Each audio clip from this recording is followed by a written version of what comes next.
সামনে ভিয়েতনাম ও সিঙ্গাপুরের বিপক্ষে দুটি গুরুত্বপূর্ণ ম্যাচ।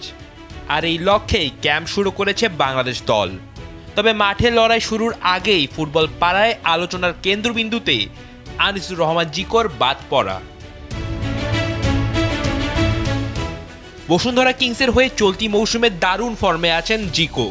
পয়েন্ট টেবিলের শীর্ষে থাকা দলটির হয়ে 11 ম্যাচে তার পারফরমেন্স ছিল চোখে পড়ার মতো। তবু স্প্যানিশ কোচ হ্যাভিয়ার কাবরেরার 28 জনের প্রাথমিক দলে জায়গা হয়নি অভিজ্ঞ এই গোলকিপারের।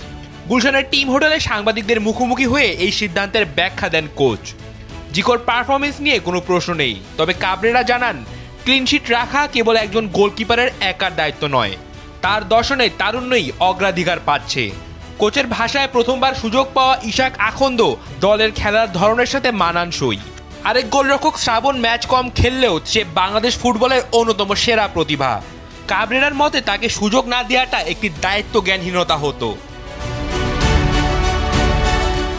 হ্যাভিয়ার কাবরেরার এই ট্যাকটিক্যাল সিদ্ধান্তকে অনেকেই স্রেফ অজুহাত হিসেবে দেখছেন। ঘরোয়া ফুটবলে পরীক্ষিত এবং ছন্দে থাকা জিকোকে বসিয়ে রেখে কেবল প্রতিভার দোহাই দিয়ে অনভিজ্ঞদের সুযোগ দেওয়াটা আধুনিক ফুটবলে এক প্রকার জুয়া খেলার শামিল। বিশেষ করে ভিয়েতনাম ও সিঙ্গাপুরের মতো শক্তিশালী প্রতিপক্ষের বিপক্ষে যখন গোল পোস্টের নিচে অভিজ্ঞতার হিমালয় থাকা প্রয়োজন, সেখানে কাবরেরার এই একগুঁয়েমি তার পেশাদারিত্ব নিয়ে প্রশ্ন তোলে। ফুটবল বিশ্লেষকদের মতে নিজের কোচিং দর্শনের দোহাই দিয়ে তিনি আসলে তার ব্যক্তিগত পছন্দ অপছন্দকেই দলের উপর চাপিয়ে দিচ্ছেন। মাঠের লড়াইয়ে ফলাফল পক্ষে না এলে এই ইগোর চরম মূল্য দিতে হতে পারে বাংলাদেশকে। ঘোষিত স্কোয়াডে 4 জন গোলকিপার থাকলেও জিকোর অনুপস্থিতি সমর্থকদের মনে খটকা জাগিয়েছে।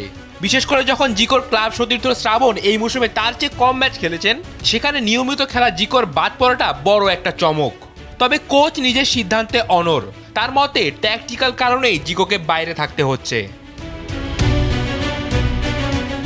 উল্লেখ্য, আগামী 26 মার্চ ভিয়েতনামের বিপক্ষে প্রীতি ম্যাচ এবং 31 মার্চ এশিয়ান কাপ বাছাইয়ের সিঙ্গাপুরে মুখোমুখি হবে লাল সবুজরা।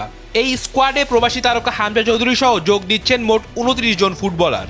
এদিকে জিকো বিতর্ক ছাপিয়ে কাবরেরার নিজের ভবিষ্যৎ নিয়েও উঠছে প্রশ্ন। আগামী 31 মার্চ শেষ হচ্ছে তার বাফুফের সাথে চুক্তি। মেয়াদ বাড়ানো প্রসঙ্গে কাবরেরার সোজাসাপটা উত্তর, তিনি থাকতে আগ্রহী। এখন ডিসিশন বাফুফের ওপর। জিকোবিহীন এই বাংলাদেশ দল ভিয়েতনাম ও সিঙ্গাপুরের বিপক্ষে কতটা প্রতিরোধ করতে পারে সেটাই এখন দেখার বিষয়। রাফিদ বিন ইসলাম, সময়ের আলো।